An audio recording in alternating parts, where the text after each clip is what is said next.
Hi guys, welcome back to my channel. It's called Griefclass. For those of you who have never visited before, my son tragically passed away after about a 10-year battle with epilepsy, and that was in 2018. So I'm filming this in 2022, and it's been about 3.5 years since we lost Tim. So I talk about in my videos a lot of things that I've gone through just to encourage you that there is hope and help out there. And I just talk about my journey. I certainly am not a replacement for counseling or professional help. I do have a lot of links down below for resources that you can reach out to. And what I do on my channel is bring together articles and other things that have helped me in the hopes that maybe you will find some help there too. If nothing else, just knowing that you're not alone. So this is part 3 of a series. Actually, I need to write that down so I keep track of it. um, I've done part 1 and 2. Part 1 was an introduction to this article. And then I just did part 2, which definitely will be there by the time you see this one. And it's an article called I Don't Know Who I Am Anymore, Grief and Loss of Identity. So this video won't make as much sense unless you go back to part 1 and part 2 and actually just read the article. It's a very good article. I try to keep up with things that I'm facing even 3.5 years later, and I try to bring that on my channel so that you're not out there searching too. It just saves us all a lot of work if we can bring together things that have helped us all. So watch part 1 and part 2. It'll make a lot more sense what I'm going to say in this video. But this is number 2 on her list of things that we lose. So when you're going through a grief or a loss, you can lose your professional identity. Now, every loss is unique. My son was a teenager, not a teenager. He was 23 when he passed away. But you know, even if you're going through a divorce situation, there can be a lot of professional side effects of that. Maybe you're going to have to move now, or maybe things have been said. Maybe you worked with your spouse, or maybe you had a relationship at work and you thought it was going somewhere, and you dated for an extended period of time, and that was allowed at your workplace, and then now all of a sudden you've broken up, and there's these professional repercussions to everything. In my case, I had always seen myself as a very hard worker, very disciplined, very focused at work. Like I felt like another business is paying me to do a job, so I always felt like I was on track. I'm not the type of person to be on my phone stealing hours from some place where I work. I've always had jobs, such as being a nurse, where you barely have time to do that. But if you do, it's allowed by the facility, because if you're a professional with a license, they know that your work should be done. My work was always done. There was never a question in my life about, well, she's on her phone when she should be taking care of patients. That never was anything that I've ever had come up. But when my son died, things kind of changed in my work relationships.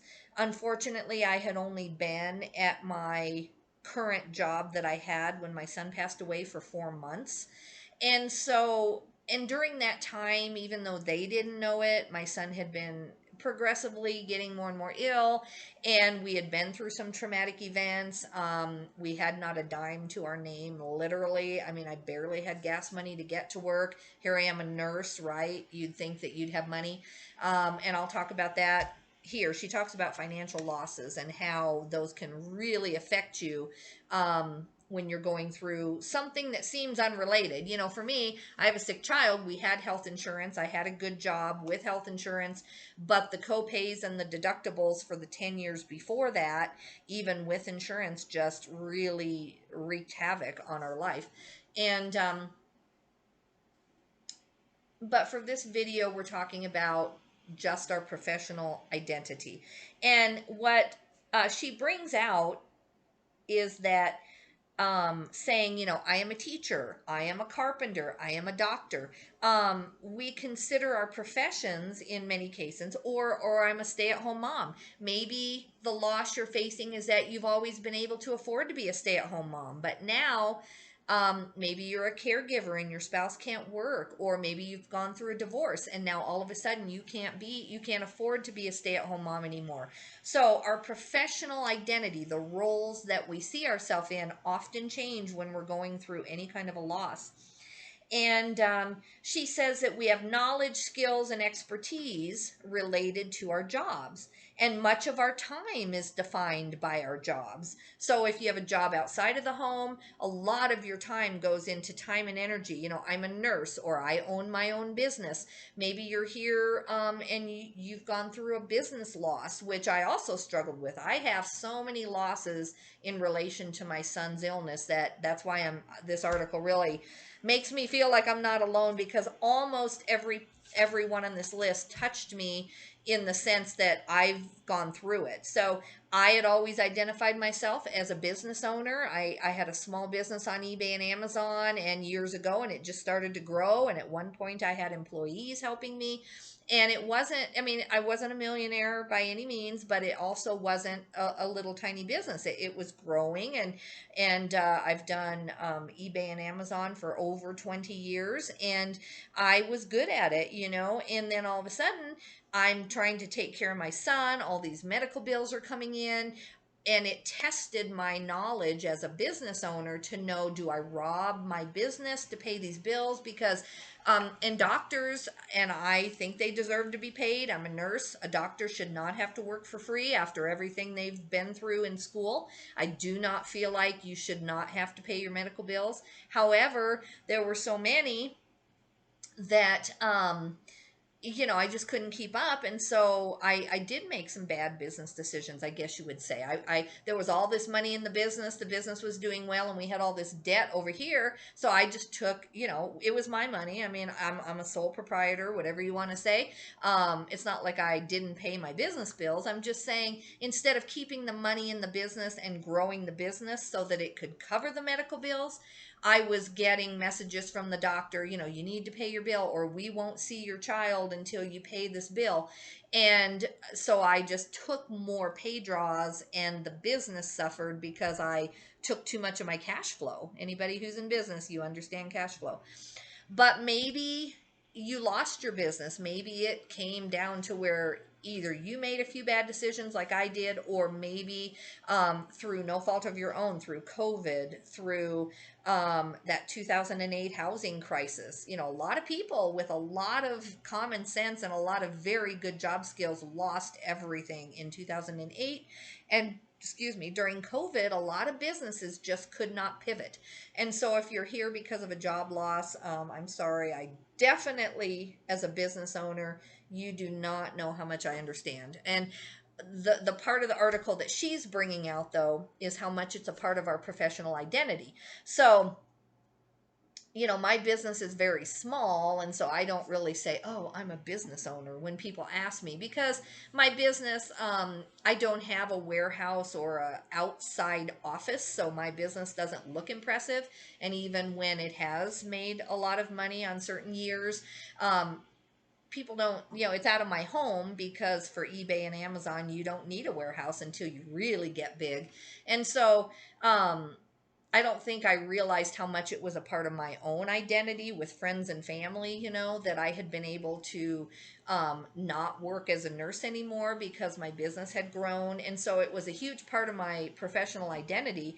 But in the last few years of my son's life, I had to go back to being a nurse, and I still had the business and it was growing again. But financially, I could not afford to just do the business. My cash flow was too tight. So, and there was a big loss of professional identity, because I loved being a nurse, but I had made a decision in my life that my business was better for me to be able to take care of my son. And financially, most years I made more doing my business than I did as a nurse, I had more cash flow and more free time, and I wasn't working nights and holidays and weekends and strung out from working so much as a nurse. And so I was pretty proud of myself of what I had done and taking care of my son all those 10 years he was sick, plus having a business and getting it off the ground and really having it be successful enough. And then the last few years of his illness, it just got the best of me. I financially, my husband and I could not keep up, and I had to go back to nursing. And there was a huge loss of my professional identity. And then at work, as a nurse, and I had put my focus in there. I didn't want to go take a job feeling sorry for myself. I was happy to be a nurse again. I was very excited. I'd found a job that I thought was kind of a good mix of business and nursing, which was at a plasma center. And a lot of those plasma collection is a business. So I thought, this is going to really suit me. And it did. And the people there were so kind and reached out. And of course, the first 4 months that I was there, I didn't go to work telling them, boy, my bills are hundreds of thousands of dollars through the last 10 years, and I've paid off what I can, but I'm here because I have to be to pay these bills. Obviously, you're not going to get a job if you walk in with that. So I did not tell them how much debt we had. So I was already in grief and mourning who I thought I was. Was I a good business owner? How can I be a good business owner if I have all this debt and my business isn't big enough to take care of this debt? So I had all these emotions swirling around me in that job anyway. And then 4 months after knowing these people, and I was starting to kind of bond with them, starting to form some friendships, work was starting to become an important part of my life, that job. And I had resolved myself that I loved being a nurse again, and I loved having both. I was working as a nurse and I had my business, and both were doing really well. My training in this new nursing profession was going very well, and I had good reviews. And then my son died, and I had to make a decision. Do I go back to nursing? Or not? And I thought, yes, it's good for me. It'll help me. I won't be just at home all the time mourning and grieving. And so I went back after about 2 to 3 weeks, and everyone there deserves kudos. I mean, they did everything they could, but I had changed. The purpose in doing nursing was to pay all my son's medical bills. And so now, you know, the bills, unfortunately, I would rather have the bills than have my son having passed away. But now that he was gone, a lot of the bills stopped. We had a little bit of life insurance on Tim that did cover the funeral at least. He was a young adult, so we didn't have that much insurance on him. But we had enough to where we didn't get more in debt for the funeral and things. And now all of a sudden the bills stopped coming in. There weren't the ambulance calls, and so we were starting to catch up. And so I guess maybe the job, I didn't ever mean to lose interest in it. I really didn't. I tried to throw myself into it, but my relationships at work definitely did change. They were very patient. I would grieve at work a little bit. I tried to do everything in my power, and that's the only thing that I can promise, is that I went to counseling. I read everything that I could digest in my spare time about grieving and how to, you know, carry yourself a certain way, and how to be fair to your coworkers and not dump on them. But there were some very weird relationships that I had developed where I had kind of quasi friendships at work, and some people really reached out to me in such a way that I thought that they wanted to hear more about my grief than they did. And I don't think it was their fault. I think they wanted to be that person, but then they saw the full weight of what I was going through, and I made the mistake of oversharing, I guess, is really the only thing I can say. And I'm sure I overshared with my friends that I had from all these years of my son being sick. And I should have stuck to just them, because they understood and they knew me before, and they knew I'm a positive person. I'm not depressed. I'm not wanting to just grab someone off the street and tell them, hey, I want you to hear my story and start crying. But at work, my relationships were kind of confusing to me, because I felt very close to some people even after just 4 months, but then I was too much in a fog to kind of take into, um, I should have taken more into account the age of some of the people that had reached out to me, and so I reached back and told them, a little bit too much, and they were asking. It wasn't like I just said, hey, I need to talk to you about my son dying. I would go to work and they would say, how are you doing today? And boy, I heard that, I saw on your Facebook that you're going to California because your son had donated, been a donor. And so you're going to California, and boy, how is that going to feel to get up there on stage and get the certificate, because of what your son did, and how is that going to feel? And they meant well. They were either curious or they were trying to reach out to me, but I misunderstood it in my state that I was, not now, but in that state that I was.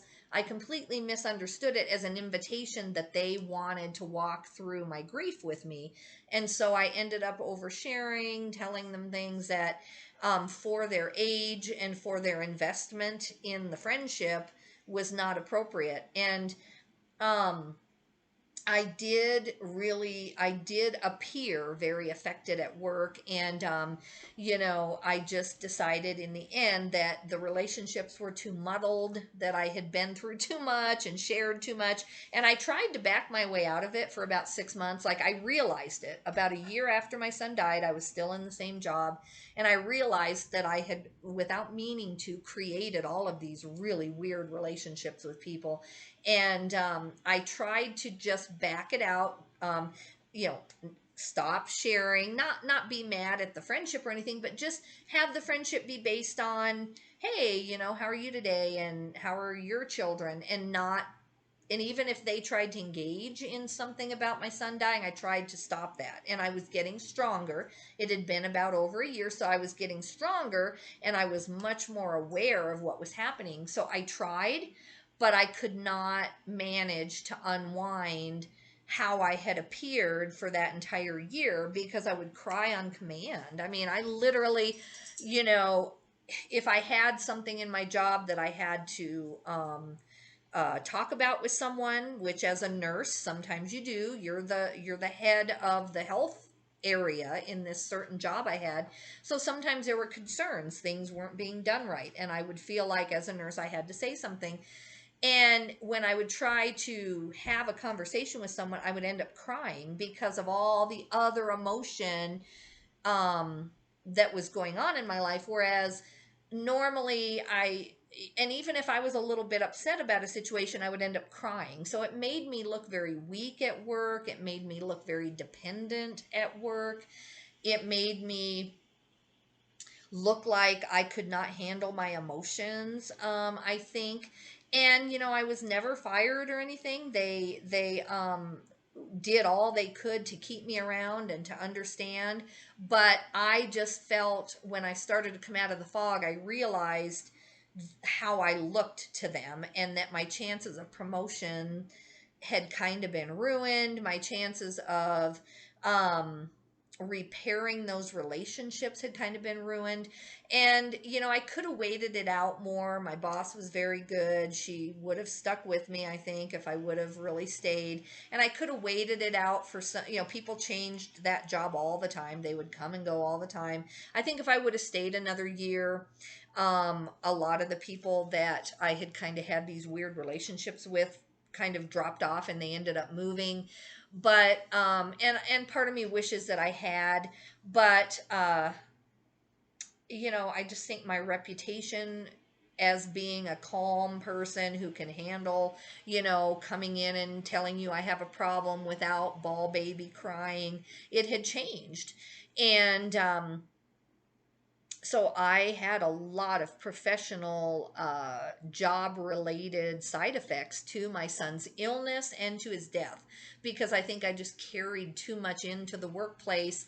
And when people reached out to me as kind of coworker friends, I guess it's sad, but I guess I was desperate for like 100 other people to be able to tell how I was hurting, even though I had this huge church and friends and people who would have understood. I never had a need to ever say a word at work, and I don't know why I did. But I think some people reached out to me and I was just in a fog a little bit and reached back in a way that I shouldn't have. So maybe that's happened to you. That's the only reason I'm telling my story. It's very embarrassing, kind of. I mean, I'm not really hard on myself. I feel like it happened. I don't feel like I could return to that workplace. I feel like on my, technically in my file, it says I'm rehirable. And even though I quit and they never fired me or anything, technically that's the situation as it is. It says, I could call up and ask if I could go back. I'm rehirable on paper. But I do feel like there was some relief on their part when I left, because I admit that I was a little bit too emotional to be in the role that I was in, because it did take some confrontation at that job. You had to stand up for other people and for your patients and for things.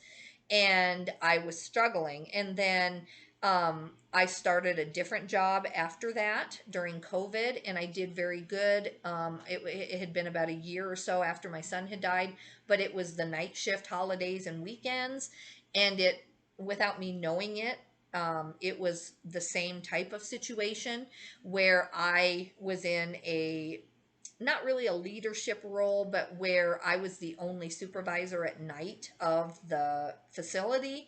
And so there were things that I had to talk to the CNAs about, and I had to go to my boss and say, this patient is not being taken care of at night. Maybe during the day they're fine, but at night we have some CNAs who are not performing, and I'm concerned. And I struggled to go into her office and just be matter of fact and just say, these are the facts. I would cry. And so, I just decided that at that point in my life, I needed to be self employed again and just run my business. I'm feeling like now, it's been 3.5 years. I'm feeling like now, if I wanted to return to nursing, I've analyzed a lot of this. I've worked through all this, and I feel like if I took any kind of a nursing job, that I would be much more self aware of the fact that I have to be much more careful about any emotions of any kind entering the workplace, because people are innocent and they don't understand, and they don't understand why you have some little simple thing to say that would help the workplace and you're crying.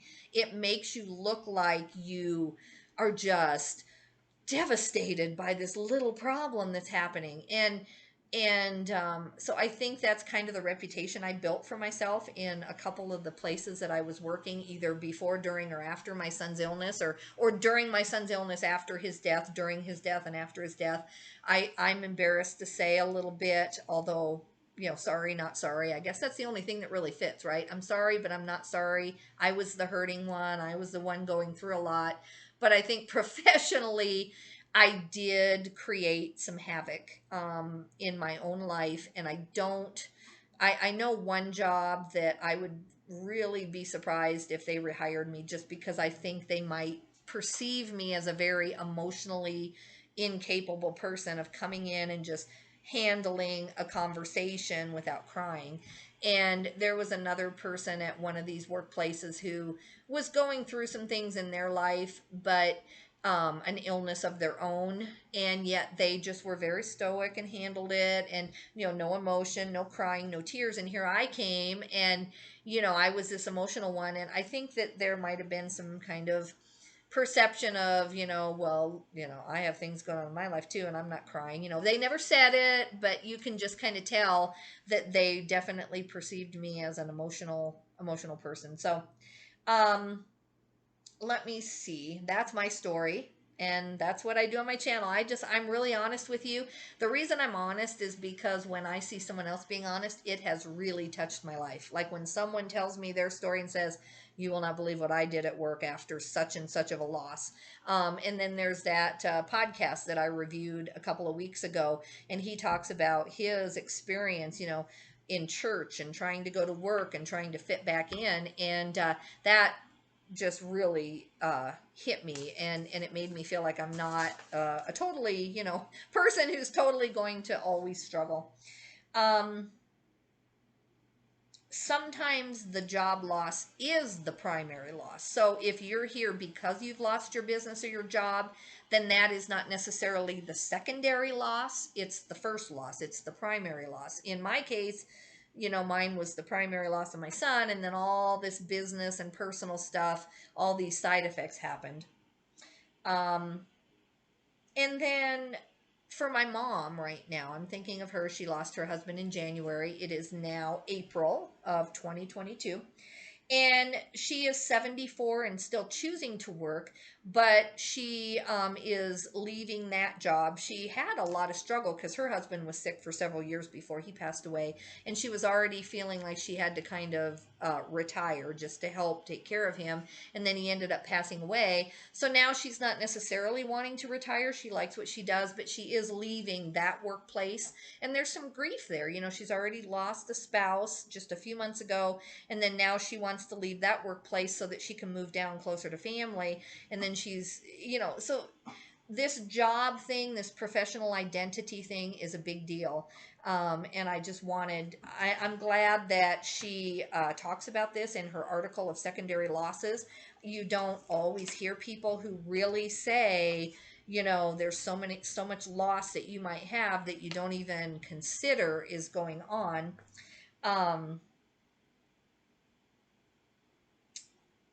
So anyway, this one I hope has helped you. I'm going to go to number 3 or number 4. It'll be about our spiritual identity and how that can shift when we go through a loss. That's an important one. Did you draw closer to your church or a religious belief system that helped you, or have you had some hurts in church? And that's something very close to my heart.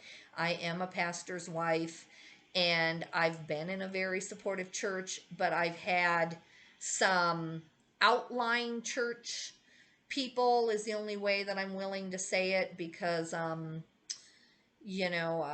we're not here to identify people or throw them under the bus or judge them, but there's some outside church people who were pretty strict on their belief system of grief time and how long you should be grieving and how close you are to Jesus if you don't recover quickly. And so we're going to talk about that in the next one. But guys, thanks for listening. Oh, man, 27 minutes. I definitely just go on and on and on, I guess. But I hope my stories help you. If I am, please give me your feedback. I will not be hurt. I promise. I am here to help other people. Yes, it's a little bit cathartic to tell my story, but honestly, I have friends and family who know my story. I'm really not here for that. If they're too long, if there's something that is positive, please give me constructive criticism. It'll help. But I would love to have your comments, and please like and subscribe. I think that even if this video wasn't exactly what you were looking for, I do feel like my information is important. I don't see much on YouTube about this type of thing. There are articles out there, but I'll just say that when I was first really hurting, I didn't have the strength to read. I was laying in bed just listening to stuff. And so I feel like a YouTube presence about grief is very important. And if you do too, please like and subscribe. It will really help the channel get to the people who need it the most. And I thank you. I pray you have a very good day today. I pray that you've watched some of my other videos. I pray that if you've embarrassed yourself at work, if you've struggled, that you will forgive yourself. I have had to forgive myself. Sorry, this video is going to be longer now.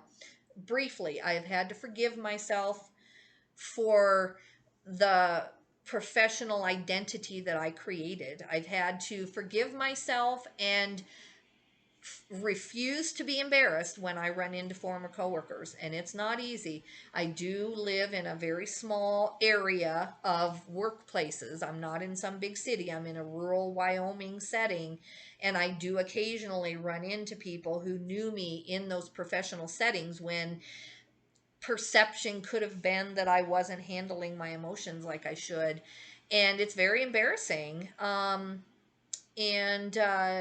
I have learned to, again, the only phrase that kind of fits is, I'm sorry, but I'm not sorry. I was the one hurting. I was the one doing my best. I was the one trying so hard to stay on track, stay on course. I did the counseling, I did the time, I did everything, and it just wasn't enough. My grief was too big, and I probably brought emotions to work that didn't need to be there.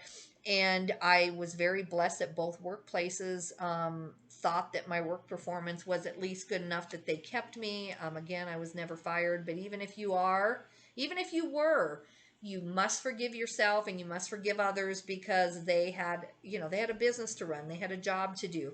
And I pray that you won't carry that. I pray that if you need professional help in dealing with a business or a job loss or some kind of professional identity crisis, that you will seek help on that. But thanks for listening, guys. I pray for you. I really do pray for the people who comment and everything on the channel. And I love it when you reach out. But have a great day. Bye bye.